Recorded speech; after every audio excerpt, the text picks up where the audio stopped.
بس یہ بات ہے کہ عقیدہ کیا ہونا چاہیے. مجھے یاد ہے سن 1983 میں ہمارے استاد مکرم قبلہ حضور شیخ القرآن علیہ رحمہ نے دورہ تفسیر پڑھایا تو ایک بات ارشاد فرمائی.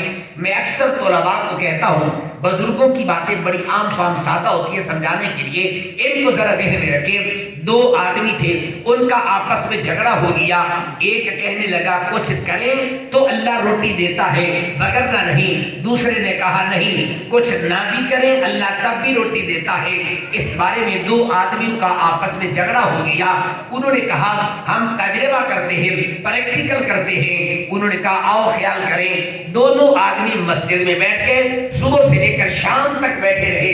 نہ کسی نے پانی پوچھا، نہ کسی نے روٹی پوچھی، نہ کسی نے چائے اور بوتل پوچھی.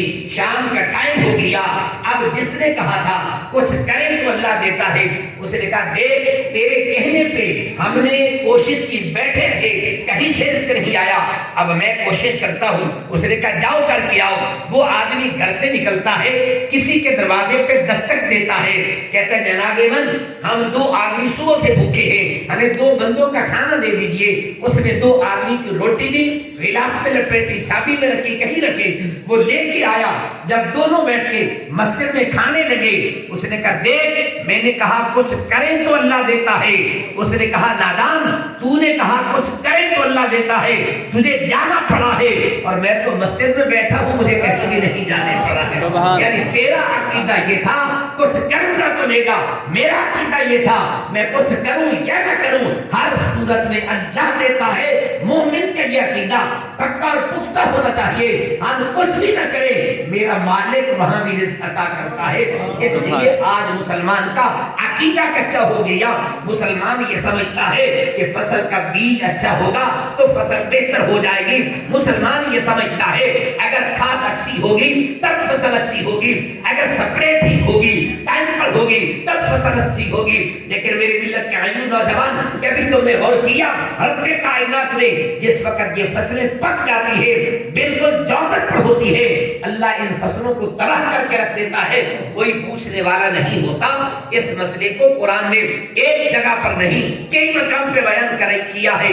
کہیں تو یوں فرمایا آیا بدو احدکم ان تکون له جنت من نخیل واعناب تجری من تحتها الانہار. رب کائنات فرماتا ہے ذرا یہ تو بتاؤ ایک آدمی ہے اس نے دو باغ لائے، اس کے اندر کھجوروں کا باغ بھی ہے اور اس کے اندر کھجوروں کا باغ بھی ہے، انگوروں کا باغ بھی ہے. یہ جوبن پہ آ گیا بالکل پکا ہوا تھا.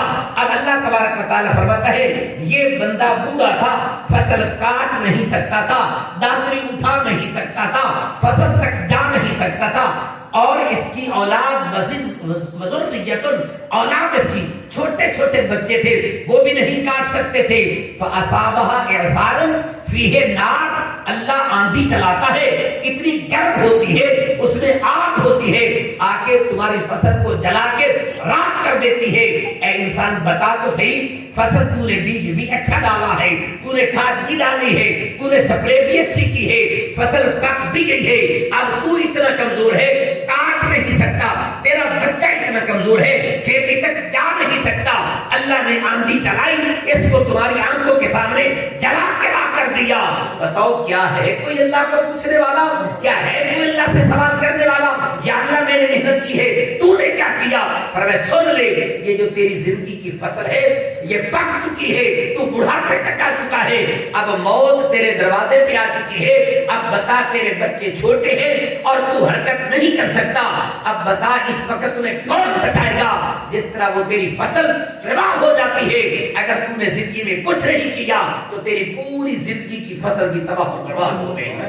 اے انسان اس فصل کو تازہ کرنے کے لیے تو پانی بھی لگاتا ہے، اس فصل کو تازہ کرنے کے لیے تو سپرے بھی کرتا ہے، اس فصل کو ٹھیک کرنے کے لیے کھاد بھی ڈالتا ہے. اب یہ جو زندگی کی فصل ہے اس کو بھی تو آباد کرنا ہے کہ نہیں؟ اس کو کھیتی کہاں سے لگائیں گے، اس کو پانی کہاں سے لگائیں گے؟ جس طرح وہ فصل پکتی ہے کس کے ذریعے سے؟ پانی کے ذریعے سے۔ یہ بندے کی زندگی کی فصل پکتی ہے اعمال کے ذریعے سے ہے۔ اس کو بھی پانی لگانا ہے۔ کون سا پانی لگانا ہے؟ ایک عمل کا پانی لگانا ہے، خدمت خلق کا پانی لگانا ہے۔ آج ہم پریشان ہو جاتے ہیں، بھئی بھوک آ گئی، غربت اور تنگدستی آ گئی ہے، لیکن رب کائنات نے قرآن میں ایک قانون دیا تھا، ایک فیصلہ پاس کیا تھا، ایک قانون پاس کیا تھا کہ تمہارا رزق تنگ کیسے ہوتا ہے، تمہارا رزق بڑھتا کیسے ہے۔ قرآن نے قانون پیش کیا۔ آج مسلمان ہے، زبان سے میں بھی کہتا ہوں اللہ کو مانتا ہوں، زبان سے میں بھی کہتا ہوں میں قرآن کو مانتا ہوں، زبان سے میں بھی کہتا ہوں میرا عقیدہ پکا ہے، لیکن عمل اس کے برعکس ہے۔ قرآن نے قانون دیا تھا، قرآن نے کہا یمحق اللہ الربا ویربی الصدقات۔ اللہ فرماتا ہے اگر مال برباد کرنا چاہتے ہو سود کا کاروبار کرو، اگر مال بڑھانا چاہتے ہو اللہ کی بارگاہ میں صدقہ خیرات کرو، پھر دیکھ تیرے رزق میں اللہ برکتیں عطا کرتا ہے کہ نہیں عطا کرتا ہے۔ جب قرآن نے قانون دے دیا یہ سود تمہاری تباہی کا سبب ہے، یہ سود تمہارے مال کو ہلاک کرتا ہے، دنیا کی کوئی طاقت اس قانون میں ترمیم نہیں کر سکتی ہے، تبدیلی نہیں کر سکتی ہے۔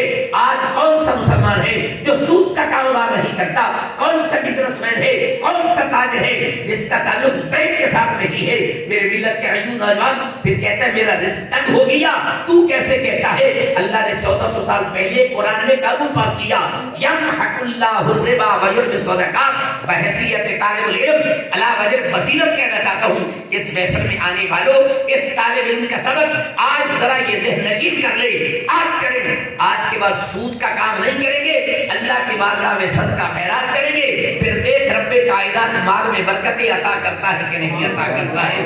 ایک آدمی تھا پیدا ہو گیا، اللہ کے کائنات نے فرشتے کو کہا جاؤ اس بندے سے پوچھ کے آؤ تیری زندگی کے دو حصے ہیں، آدھا حصہ امیری میں گزرے گا، آدھا حصہ غریبی میں گزرے گا، اب تیری مرضی، پہلے امیری والی زندگی گزارنا چاہتا ہے یا پہلے غریبی والے گزارنا چاہتا ہے؟ اللہ نے اس کے پاس بھیجا، سوال کیا، اس نے کہا اللہ کو کہہ دے جو میری پہلی زندگی کا حصہ ہے یہ امیرانہ بڑا ٹھاٹ کے ساتھ گزر جائے، باقی دیکھی جائے گی۔ اللہ تبارک و تعالیٰ نے اس کی پہلی زندگی بڑی شاہانہ امیرانہ بنا دی، لیکن وہ کرتا کیا تھا؟ اگر دن میں 1000 روپے آتا ہے 500 اللہ کے راستے میں خرچ کر دیتا، 500 اپنی ذات میں خرچ کر دیتا، اللہ 10,000 دیتا، 5,000 اللہ کے راستہ میں، 5,000 اپنی ذات کے لیے، اس کی آدھی زندگی گزر جاتی ہے، بڑے ٹھاٹ سے زندگی گزار رہا ہے۔ فرشتے کہتے ہیں مولا تو نے تو کہا تھا اس کی پہلی زندگی بڑی امیرانہ ہوگی، بعد والی غریبانہ ہوگی، فرمایا پہلے میں نے اس کا حق دیا تھا، اب اس نے جو مجھے قرضہ دیا تھا وہ واپس لوٹا رہا ہوگا۔ تو میرے ملت کے نوجوان اگر بڑھاپے کی زندگی کو بہتر بنانا چاہتا ہے، اپنی اولاد کی زندگی کو بہتر بنانا چاہتا ہے، تو پھر اللہ کے راستہ میں یمحق اللہ الربا ویربی الصدقات، اللہ کے راستہ میں مال کر کے دے، پھر دیکھ رب کائنات تیرے مال میں برکتیں عطا کرتا ہے کہ نہیں عطا کرتا۔ بات دور چلی گیا ذکر کرنا چاہتا تھا، رب کائنات نے قانون پاس کر دیا کہ انسان بل والدات یرضعن اولادہن حولین کاملین، تو بعد میں پیدا ہوتا ہے تیری ماں کے سینے کے ساتھ میں نے تیرے رزق کا انتظام پہلے کر رکھا ہے۔ اب ذرا غور تو کیجئے میرے ملت کے بھائیو نوجوان، اللہ نے یہ انتظام کیا، ماں کے اندر اللہ نے وہ مامتا، وہ طرف، وہ جذبہ رکھ دیا ہے کہ کائنات کی کوئی طاقت ماں کے دل سے اولاد کی محبت کو نہیں نکال سکتی ہے۔ عزیزان گرامی آپ نے دیکھا ہوگا ماں خود اپنی جان قربان کرتی ہے لیکن بچے کو گرمی نہیں لگنے دیتی، بچوں کو تکلیف نہیں ہونے دیتی۔ دیہات کا ماحول ہے، سمجھانے کے لیے ایک مثال دینا چاہتا ہوں۔ انڈیا کے اندر ایک آدمی تھا، اللہ نے اس کو بڑی دولت عطا کر دی، بڑا مال دے دیا۔ اس نے ماں سے کہا اماں تو ساری زندگی میری پرورش کی ہے، مینوں پالا ہے، میرا جی چاہتا ہے جو تو میری پرورش کی ہے نا میں حق ادا کرا تیری کو خدمت کر دے۔ ماں کا پتر گل سن، ماں پیو دا جڑا حق ہوتا ہے نا یہ اولاد نہیں ادا کر سکتی ہے، ماں کا جڑا جذبہ ہوتا ہے یہ متبادل کوئی نہیں دنیا۔ اس نے کہا میں تو مانگ کیڑی شے منگنی ہے، میں ایک دن دا کریں۔ اس سمجھا لاکھ منگ لے گی، 5 لاکھ منگ لے گی، 10 لاکھ منگ لے گی، کروڑ منگ لے سی، میرے کو بڑی جائیداد ہے، میں ماں دے ناتے قربان کر دے سا۔ اس نے کہا پتر رمن دے تو، اس نے کہا نا اماں تو من کسے میں حق ادا کر دا۔ ماں کا پتر چلو دے بڑا ہی نا بس ایک گل میری مانگ لے، آکے کیڑی؟ آکے پتر ایک رات میرے کٹھے سو جا تیری ساری زندگی دا حق ادا ہو جاسی ہے۔ اس نے کہا اماں ایک کیڑا کام، ایک رات کا بڑا سوکھا ہے میں گزار لے سا، سردیاں دی راتاں ہن پیاں ماں تے بنایا بسترا پتر جوانی نال سما دتا 15 منٹ 20 منٹ گزرے پتر نو دی پترا مینوں پیاس لگی ہے ترے لگی پانی تے لے کے آ او گیا گلاس پانی دا لے کے آیا اونے ہاتھ تے پکڑا 2 گھٹ پیتے باقی سارا بسترے تے ڈول دتا آ پتر میرے نال سو جا تھوڑی دیر گزری ہے ماں آکھن لگی پترا مینوں ترے لگی ہے گلاس پانی دا لے کے آ او پانی لے کے آیا 2 گھٹ پیتے مت گلاس ڈولا چا تریا نہیں کیتا جو چوتھی والی آکھے نا تنگ آ کے کہ ہم سردیاں دے دل مردیے تے بار بار پترے کیوں لگ رہی ہے اکے پترا ہجے تا دلا تو کوئی گزری تو سمجھ لے میں سارا حق ادا کر دیتا وہ منظر تو سامنے لے کے آ جس وقت تو میرے کول سمجھا ہو نا تو پانی نہیں ڈول دو تو پیشاب دے کچرے کردا گندا پانی ہوندا میں ایس بس آپ ستی ہو ایڈے تینوں سمایا تو ایڈے پیشاب چکیتا آپ اس جگہ تے آ گئے تینوں ایڈے کیتا تو ایڈے پیشاب چکیتا میں تینوں چاہتے چھاتی تے سنبھالیا آپ ٹھنڈے بسترے تے سوتے رہی بے کتنے سال گزارے تو ایک رات نہیں گزار سکتا ہے ہن سمجھ آئی کہ ماں دا حق بندہ ادا کر ہی نہیں سکتا میرے ملت کے عیون نوجوان اس لیے رب کائنات نے قرآن سے قسم اٹھا کے کہنا چاہتا ہوں اللہ کی کائنات میں کوئی مثال نہیں ہے اللہ تعالیٰ ارشاد فرماتا ہے ولیس کمثلہ شیء اللہ کی مثل کائنات میں کوئی چیز نہیں ہے جب میں نے قرآن و سنت کا مطالعہ کیا اللہ کے محبوب نے اللہ کی مثال بیان کی ہے صرف ایک مثال مجھے قرآن و سنت میں ملی ہے مجھے اور کہیں کوئی اور مثال نہیں ملی فرمایا دنیا والو اللہ کے پیار کو دیکھنا ہونا تو کیسے سمجھو گے فرمایا اللہ ماں سے بھی 70 گنا زیادہ اپنے محبوب سے پیار کرتا ہے کسی شے کی مثال اللہ کی نہیں دی جا سکتی ہے لیکن اللہ کی محبت اللہ کے پیار کو سمجھانے کے لیے اللہ نے مثال دی ہے تو کون سی دی ہے ماں کے پیار کے لیے ہے آج میرے ملت کے غیور نوجوان جدید دور کا آدمی 4 لفظ پڑھ لے ٹائی لگا لے پینٹ کوٹ پہن لے نوکری مل جائے اچھی گاڑی مل جائے تو ماں باپ کو سمجھتا ہے کہ یہ تو جدو لوگ ہیں پرانے لوگ ہی ان کے پتہ جدید دور کے تقاضے کیا ہے قسم سے کہتا ہوں میرے ملت کے غیور نوجوان تو پی ایچ ڈی کی ڈگریاں کر لے لیکن تیری ماں جو لوری دیتی ہے نا یہ پی ایچ ڈی کی ڈگری ماں کی لوری کا مقابلہ قسم سے نہیں کر سکتا ہے نا آئیے میں تمہیں دعوت فکر دینا چاہتا ہوں آج ہم یہ سمجھتے ہیں 4 لفظ پڑھنے کے بعد